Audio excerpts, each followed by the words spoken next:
दोस्तों आज हम करने वाले हैं क्लास 11 के सेट्स के कुछ बहुत इंपॉर्टेंट क्वेश्चंस। में आपका टाइम बिल्कुल वेस्ट नहीं करूंगा। 4 क्वेश्चंस कराऊंगा जिसमें कि पहले 3 जो क्वेश्चंस है ना आपके मिसलेनियस एक्सरसाइज से ही है। तो बिना देरी के स्टार्ट करते हैं। देखो पहला क्वेश्चन क्या कहता है, show that A union B is equal to A intersection B implies A equal to B. यानी कि ये हमें गिवन है और ये हमें गिवन है, तो इससे हमें पता लगाना है क्या ए बी के बराबर हो सकता है। तो इस क्वेश्चन को जहां पे देखो तीनों क्वेश्चन ऐसे ही है, A equal to B show करना है, यहां पे भी हमें B equal to C show करना है, इस क्वेश्चन में भी हमें ए और बी बराबर इक्वल सेट से ये शो करना है। तो आप लोगों ने ऑब्वियसली बात है, अगर आप ये वीडियो देख रहे हो तो आपको बेसिक नॉलेज है सेट्स की। आपको पता होना चाहिए कि ए इक्वल टू बी तभी हो सकता है अगर ए बी का सबसेट हो एंड बी ए का सबसेट हो। यानी कि ए के सारे एलिमेंट्स बी में भी आ जाए और बी के सारे एलिमेंट्स ए के अंदर भी आ जाए। इन दैट केस मैं बोल सकता हूं कि ए और बी इक्वल सेट है। इसी लॉजिक को हम यूज करेंगे हर क्वेश्चन में, इन तीनों क्वेश्चन में। आप देखना कितने आसानी से आप ये क्वेश्चन कर पाओगे। अब मैं करने वाला हूं, मैं मान लेता हूं let A be an element belonging, हमें देखो ए और बी को इक्वल करना है यहां पे। तो मैं अगर मैंने एक एलिमेंट लिया, हम एलिमेंट को स्मॉल लेटर ए से रिप्रेजेंट करते हैं। Let A belongs to the set A. मैंने अपने आप से मान लिया कि जो स्मॉल लेटर ए है ना, या फिर एक्स मान लेते हैं, कंफ्यूजिंग हो जाता है ना, तो स्मॉल लेटर एक्स मान लेते हैं। तो एक्स उन सारे एलिमेंट्स को रिप्रेजेंट करता है जो इस ए सेट के अंदर आता है। ठीक है, अगर एक्स एलिमेंट ए सेट को बिलोंग करता है तो ऑब्वियसली बात है एक्स ए यूनियन बी के अंदर भी आएगा। ए यूनियन बी का मतलब क्या होता है, ऐसे एलिमेंट्स जो ए के अंदर भी हैं और जो बी के अंदर भी है। तो अगर एक्स ए के अंदर है तो ऑब्वियसली बात है एक्स ए यूनियन बी के अंदर भी होगा। अच्छा, एक्स यहां पे ए यूनियन बी के अंदर है तो मैं बोल सकता हूं कि एक्स जो है, क्योंकि ए यूनियन बी और ए इंटरसेक्शन बी बराबर है, क्वेश्चन में गिवन ए कंडीशन, तो मैं यहां पे बोल सकता हूं कि एक्स जो है ए इंटरसेक्शन बी को भी बिलोंग करेगा। अच्छा, अगर एक्स ए इंटरसेक्शन बी को बिलोंग कर रहा है, इसका मतलब एक्स एक कॉमन एलिमेंट है। एक्स ए के अंदर भी आता है और एक्स बी के अंदर भी आता है, तो मैं यहां पे बोल सकता हूं कि X also belongs to B. अच्छा, ये कंडीशन मैंने क्यों लिखा, क्योंकि क्वेश्चन में गिवन था कि ए यूनियन बी बराबर है ए इंटरसेक्शन बी के, राइट। ये कंडीशन यहां पे क्वेश्चन में गिवन था। ये बिकॉज ऐसे लिखना, उल्टा देयरफॉर एकदम उल्टा होता है ऐसे, because A union B is equal to A intersection B which is given in the question. अब यहां पे मैंने बता दिया कि भाई ये जो एक्स एलिमेंट है ना वो बी के अंदर भी आता है। अब देखो कोई एलिमेंट अगर वो ए के अंदर आ रहा है और वही से एलिमेंट बी के अंदर भी आता है, तो ए के सारे एलिमेंट बी के अंदर पाए जा रहे हैं। तो मैं क्या बोल सकता हूं, मैं ये बोल सकता हूं अगर ए के सारे एलिमेंट्स बी में पाए जाते हैं तो a is a subset of b. मैंने ये बोल दिया। अच्छा, मैंने ये वाली कंडीशन प्रूव कर दी यहां पे। अब ऐसे एग्जैक्टली मुझे क्या करना पड़ेगा, मुझे ये वाला कंडीशन भी प्रूव करना पड़ेगा कि बी भी सबसेट है ए का। ये कैसे होगा आप देखना। अगर मैं बोलूं मेरे पास एक एलिमेंट है वाई और वो बिलोंग करता है बी सेट को, यानी कि वाई उन सारे एलिमेंट्स को रिप्रेजेंट करता है जो बी सेट के अंदर आते हैं। अच्छा, वाई ऐसा एलिमेंट है जो बी सेट के अंदर आ रहा है, तो मैं बोलूंगा अगर वाई बी के अंदर आता है तो Y also belongs to A union B, क्योंकि ए यूनियन बी के अंदर तो वो सारे एलिमेंट्स आएंगे ना जो ए के अंदर भी होता है और जो बी के अंदर भी होता है। तो मैंने बोला कि Y also belongs to the set A union B. अब आपने बोला सर क्योंकि ए यूनियन बी और ए इंटरसेक्शन बी भी बराबर है, तो मैं बोलूंगा Y also belongs to A intersection B, because जैसे ये जो कंडीशन लिखी थी वही यहां पे लिख देना। अब अगर वाई एक ऐसा एलिमेंट जो ए इंटरसेक्शन बी नाम के सेट को बिलोंग करता है, इसका मतलब क्या हुआ, वाई एक ऐसा एलिमेंट है जो ए के अंदर भी आता है और बी के अंदर भी आता है, इसलिए उस कॉमन एलिमेंट को उठा के हम ए इंटरसेक्शन बी में लिख पा रहे हैं। तो वाई ऑल्सो बिलोंग्स टू ए। तो आप देखो वाई एक एलिमेंट हमने लेट किया था, यहां पे हमने लेट किया था कि Y be an element in B, और वाई उन सारे एलिमेंट्स को रिप्रेजेंट करता है जो बी के अंदर है, और वो सारे एलिमेंट्स मैंने ये दिखा दिया कि वो ए के अंदर भी आते हैं। तो बी सेट के सारे एलिमेंट्स अगर एक सेट के अंदर आते हैं तो मैं बोल सकता हूं कि b is also a subset of a. तो यहां पे मैं बोल पा रहा हूं कि a is a subset of b and b is a subset of a, therefore a is equal to b. हो गया प्रूफ। आई होप कि आपको ये क्वेश्चन समझ आ गया होगा। आपको और क्लैरिटी मिलेगी जब मैं आपको ये दोनों क्वेश्चन भी समझाऊंगा। तो यहां पे गिवन डेटा क्या है, A union B is equal to A union C given है, और ये भी गिवन है A intersection B is equal to A intersection सी।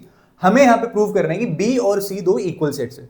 तो जैसे कि मैंने आपको ऊपर समझाया था, अगर इक्वल सेट्स हमें प्रूव करना होता है ना, क्वेश्चन में जब भी आ जाए कि आपको दो सेट्स इक्वल प्रूव करना है, तो एक ही लॉजिक लगता है कि बी और सी दो इक्वल सेट्स कब हो सकता है, अगर बी एक ऐसा सेट हो जो कि सबसेट हो सी का, और सी भी अगर सबसेट हो बी सेट का, तो मैं बोल सकता हूं कि बी और सी इक्वल सेट है। तो उसके लिए ना मुझे पहले ये प्रूव करना पड़ेगा, ये प्रूव करना पड़ेगा। मैं इन दोनों को प्रूव कर दूंगा ना, ऑटोमेटिकली मेरे ये कंडीशन भी ट्रू हो जाएगा। तो सेम लॉजिक हम यहाँ पे अप्लाई करने वाले हैं। अब देखो मुझे क्योंकि यहाँ पे इस क्वेश्चन में बी और सी को बराबर करना है ना, मैं ए को नहीं छेड़ूंगा, यहाँ पे ए को छेड़ना ही नहीं है। ए को छेड़ना नहीं है मेरा इससे मतलब ये है कि यहाँ पे अगर मैं एक एलिमेंट लेता हूँ, जैसे हमने यहाँ पे एलिमेंट लिया था कि x belongs to a and y belongs to b, क्योंकि यहाँ पे हमें a और b को इक्वल करना था। तो यहाँ पे मैं b और c को इक्वल करना है ना मुझे, तो मैं एलिमेंट्स को ऐसे लूंगा कि वो b में हो और c में हो सेकंड केस में।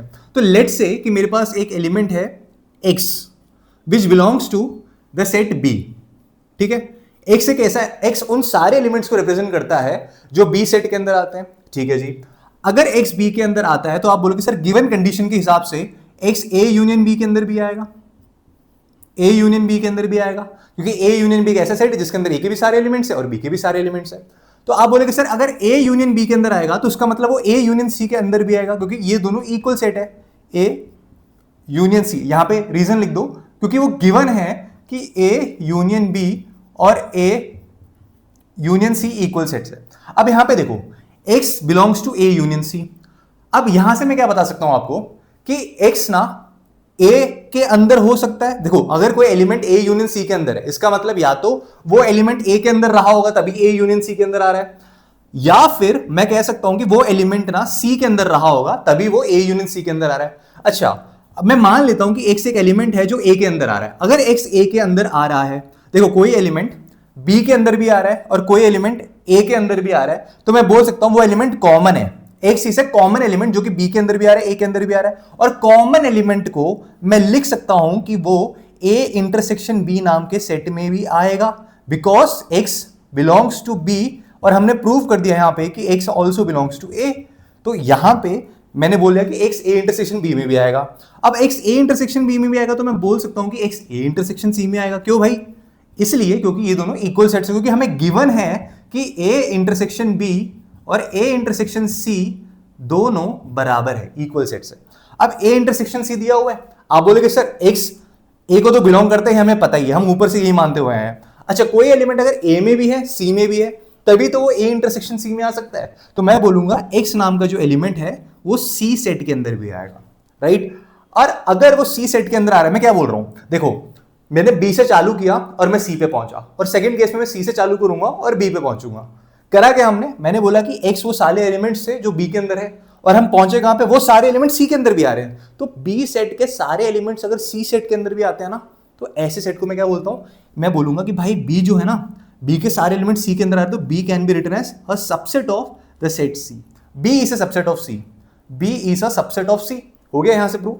अच्छा अब यहां पे दूसरी कंडीशन, हमने स्टार्टिंग की थी b से, हमें ये करना है, हमने ये वाला प्रूव कर दिया कि b भाई सबसेट है c का। अब मैं इस पे जाऊंगा, मैंने बोला लेट से मेरे पास एक एलिमेंट है y belongs to the set c। y उन सारे एलिमेंट्स को रिप्रेजेंट करता है जो c सेट को बिलोंग करता है। अब आप देखो यहां पे, क्योंकि y c सेट के अंदर आता है, आप बोलोगे sir y also belongs to a union c। c के अंदर है तभी तो a यूनियन c के अंदर भी आएगा। वो a यूनियन c का मतलब वो सारे एलिमेंट्स जो a में भी है और वो सारे एलिमेंट्स जो c में भी है। अब यहाँ पे y belongs to a union c आ गया, ठीक है, बहुत बढ़िया। अब देखना यहाँ पे, अब क्योंकि y belongs to a union c है, मैं बोलूंगा y also belongs to a union b। Sir ऐसा क्यों? ऐसा इसलिए क्योंकि क्वेश्चन में गिवन है कि a यूनियन b बराबर है a यूनियन c के, राइट। अब a यूनियन b के अंदर आ गया, यानी कि अगर वो एलिमेंट a यूनियन b के अंदर आया है, इसका मतलब या तो वो a सेट के अंदर होगा तभी a यूनियन b के अंदर आया, या फिर वो एलिमेंट b सेट के अंदर होगा तभी वो a यूनियन b के अंदर आया। अब मान लेते हैं कि y belongs to the set a, ठीक है, y एक एलिमेंट है जो सेट a को बिलोंग कर रहा है। अब अगर वो a को बिलोंग कर रहा है तो आप बोलोगे सर वो एलिमेंट ना c को भी बिलोंग कर रहा है। देखो हमने माना क्या था, हमने लेट किया था कि y c को बिलोंग कर रहा है, और हम यहां पे पहुंचे कि y a को भी बिलोंग कर रहा है। तो कोई एलिमेंट अगर c के अंदर भी है और a के अंदर भी है, तो मैं बोल सकता हूं कि वो एलिमेंट a इंटरसेक्शन c के अंदर भी होगा, because y belongs to c। ये हमने लेट किया था और हम यहां पे इस निष्कर्ष पे पहुंचे कि y also belongs to a। तो यहां पे ये मैंने दिखा दिया। अच्छा कोई एलिमेंट अगर कॉमन है a के लिए भी c के लिए भी, तो उसका मतलब वो a के अंदर तो था ही, वो c के अंदर भी होगा। तो मैंने यहां से बोला कि भाई वो किसके अंदर होगा, क्या था यार, सही बोल रहा हूं क्या? अच्छा अगर वो a इंटरसेक्शन c के अंदर है, देखो a इंटरसेक्शन c के अंदर है, इसका मतलब है y also belongs to a intersection b, right. अगर कोई एलिमेंट a इंटरसेक्शन c के अंदर आएगा तो वो एलिमेंट a इंटरसेक्शन b के अंदर आएगा। क्यों आएगा? इसलिए आएगा क्योंकि यहां पे ये दोनों इक्वल सेट्स है, a इंटरसेक्शन b और a इंटरसेक्शन c आपके पास इक्वल है। अच्छा सर आप ये कैसे बता पा रहे हो कि ये करना है ये करना है? देखो मेरा पूरा टारगेट ये है कि मैंने यहां से सी तक पहुंचना चाहता हूं, मैं y बिलोंग्स टू b पहुंचाना चाहता हूं, तभी मेरा सबसेट बनेगा c, सबसेट बनेगा b का। तो उसको पहुंचाने के लिए मैं सारे स्टेप्स कर रहा हूं, आप भी कर पाओगे, एक दो बार लिख के करोगे ना, समझ के करोगे ना, आप आराम से इन क्वेश्चनों को कर पाओगे खुद से। अब देख रहे हो यहाँ पे अगर y एक एलिमेंट है जो a को भी बिलोंग करता है b को भी बिलोंग करता है, इसका मतलब y belongs to the set b, y a के अंदर भी आ रहा है जो हमने यहाँ पे माना था, और y b के अंदर भी आ रहा है। देखो यहाँ तो ऑलरेडी हमने मान के चला था, अगर मैं इसको भी मान लेता हूँ तब भी y b को बिलोंग करता ही है। हमने इंश्योर कर लिया, हाँ भाई और कंडीशन नहीं है, मतलब y तो b के अंदर आएगा ही आएगा। तो अगर कोई एलिमेंट c के अंदर है वो सारे एलिमेंट्स b के अंदर भी आते हैं, तो मैं बोलूंगा c एक सबसेट है b का, कि c सेट के सारे एलिमेंट्स b सेट के अंदर आ रहे हैं। तो मैंने कहां से ये बता दिया कि b भी c का सबसेट है और c भी b का सबसेट है, तो यहां से देयरफॉर b और c इक्वल सेट है। आई होप आपको ये भी बहुत अच्छे से समझ आ गया होगा। ये थर्ड क्वेश्चन है आपका, मिसलेनियस का क्वेश्चन है ये, मतलब मेरे ख्याल से आखिरी का कुछ सवाल है, क्वेश्चन नंबर 9 है आपके मेरे ख्याल से। बच्चों उसमें ना हिंट भी दे रखा है, भाई हिंट मत यूज करना, घंटा फर्क नहीं पड़ता, आप हिंट यूज करो ना करो, पेपर में क्वेश्चन पेपर में आपको हिंट नहीं दिया जाएगा, आपको ये करना है बेसिक नॉलेज से, बेसिक कॉमन सेंस से। अब हिंट वगैरह यूज करोगे टफ हो जाएगा। मैं बताता हूँ बहुत इजी तरीका है, जैसे हमने ये क्वेश्चन किया ना उसी लॉजिक से मैं आपको ये क्वेश्चन भी कराऊंगा। यहां पे क्या बोला है, मेरे पास ये गिवन कंडीशन है, ये गिवन कंडीशन है, मुझे a इक्वल टू बी दिखाना है। तो जैसा मैं हर बार बोलता हूं कि a इक्वल टू बी दिखाना है, यानी कि मुझे a b का सबसेट है ये दिखाना पड़ेगा पहले, फिर b a का सबसेट है ये दिखाना पड़ेगा। ये दोनों कंडीशन दिखा दिया तो ये ऑटोमेटिकली प्रूव हो जाएगा कि भाई a is equal to b होता है। ठीक है, तो मैंने आपसे बोला कि यार एक काम करो, a और b से मतलब है, हमें x से कोई मतलब नहीं, हमें इन दोनों सेट को इक्वल बनाना है। तो मैं करूंगा, मैं a और b के साथ खेलूंगा। यहाँ पे मैंने अपने आप से एक एलिमेंट ले लिया, लेट्स से x बहुत हो गया ना, x एक m ले लेते हैं, लेट्स से m एक एलिमेंट है, m एक एलिमेंट है जो बिलोंग करता है a को।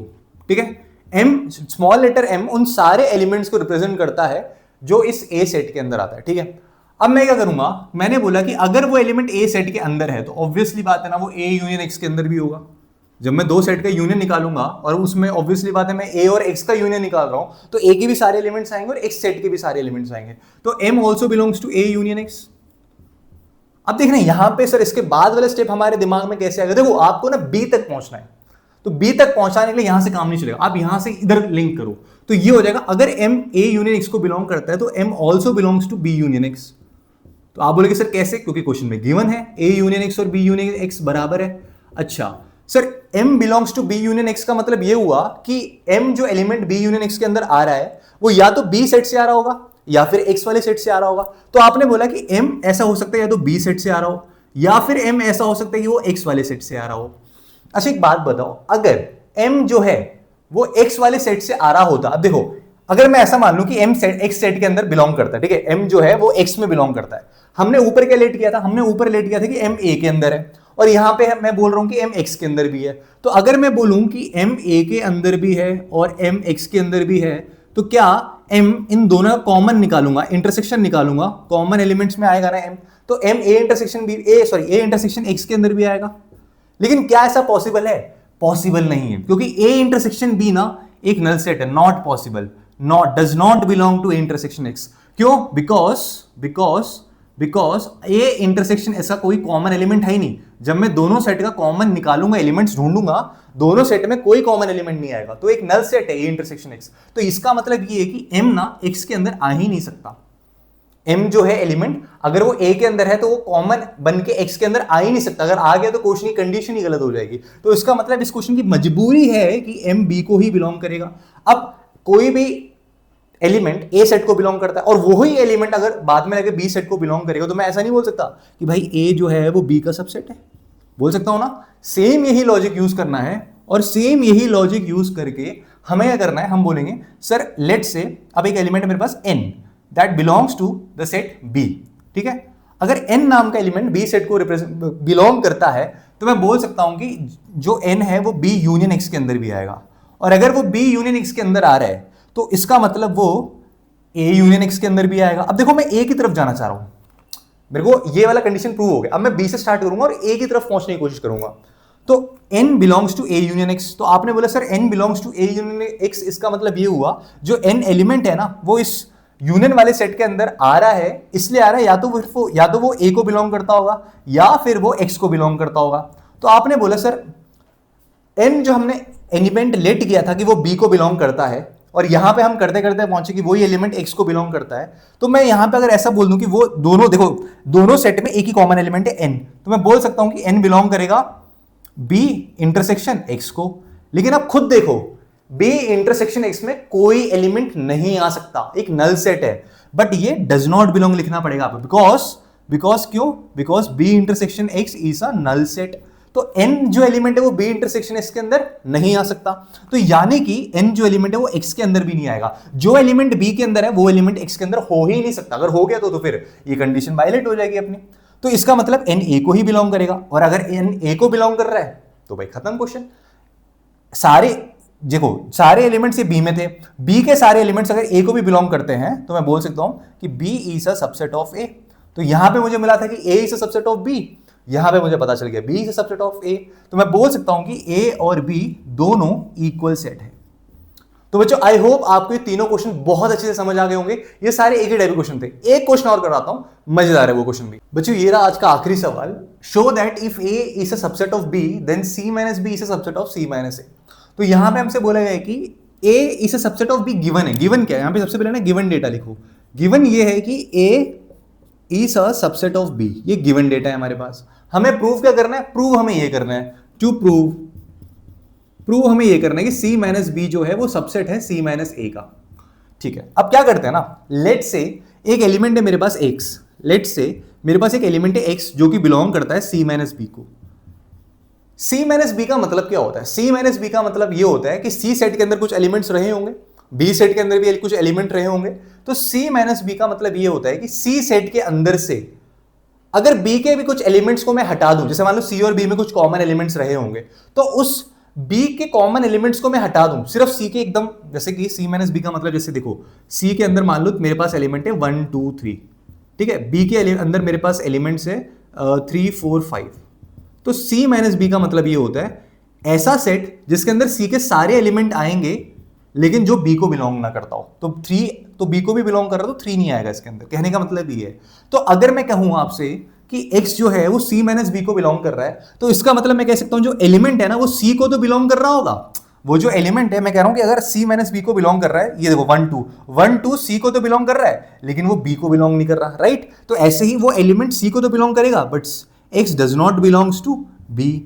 अच्छा, x b को नहीं बिलोंग कर रहा, x b को नहीं बिलोंग कर रहा, तो आप देखो क्वेश्चन में क्या गिवन है, क्वेश्चन में गिवन है कि a is a subset of b। देखो x नाम का कोई भी एलिमेंट b के अंदर नहीं है, पक्का x नाम का कोई भी एलिमेंट b के अंदर नहीं है। अगर b के अंदर नहीं है तो ऑब्वियसली बात है ना भाई वो a के अंदर भी नहीं होगा। क्यों नहीं होगा, क्योंकि a is a subset of b का मतलब है a के सारे एलिमेंट b के अंदर आएंगे। अगर a के सारे एलिमेंट b के अंदर आएंगे और a के अंदर अगर x होता तो वो x b के अंदर भी आता, लेकिन हमने यहां पे ये पता लगा लिया कि x तो है ही नहीं b के अंदर, तो x a के अंदर नहीं हो सकता, x भी a के अंदर नहीं हो सकता। और अगर x a के अंदर नहीं हो सकता, आप देखो तो कोई एलिमेंट c के अंदर है लेकिन वही एलिमेंट a के अंदर नहीं है, तो मैं ये बोल सकता हूं ना कि देखो आप जैसे 1 2 जो था वो एलिमेंट c के अंदर है और वो एलिमेंट b के अंदर नहीं है, तो मैं बोल सकता हूं कि 1 2 जो है वो c माइनस बी को बिलोंग करता है। ऐसे ही सेम लॉजिक लगाओ, उस लॉजिक से मैं बोल सकता हूं कि x एक ऐसा एलिमेंट होगा जो c माइनस a को भी बिलोंग करेगा। इसका मतलब क्या हुआ, x एक ऐसा एलिमेंट है जो c में तो है लेकिन वो a में नहीं है। तो यहां पे देखो मैंने स्टार्ट किया था यहां से x belongs to c minus B, मैं एंड में पहुंचा x belongs to c minus a। तो आप देखो अगर c माइनस b के सारे एलिमेंट्स, ये सारे एलिमेंट्स x उस सारे एलिमेंट्स को रिप्रेजेंट कर रहा है जो c माइनस बी के अंदर है, अगर c माइनस बी के सारे एलिमेंट्स c माइनस a में भी पाए जाते हैं तो मैं बोल सकता हूं कि c minus B is a subset of c minus a। आप देखो प्रूव हो गया ये। तो यहां पे ये कंडीशन बहुत इंपॉर्टेंट थी हमें ये दिखाने के लिए कि x ना a के अंदर नहीं आएगा इस चीज के लिए। तो बच्चों चारों क्वेश्चन ना बहुत इंपॉर्टेंट क्वेश्चन है, आप चाहते हो कि ऐसे और भी वीडियोस में लेके आऊं तो यार नया चैनल है, आप सब्सक्राइब करो, कमेंट करो, अच्छा लगा तो यार लाइक भी कर देना। Bye bye.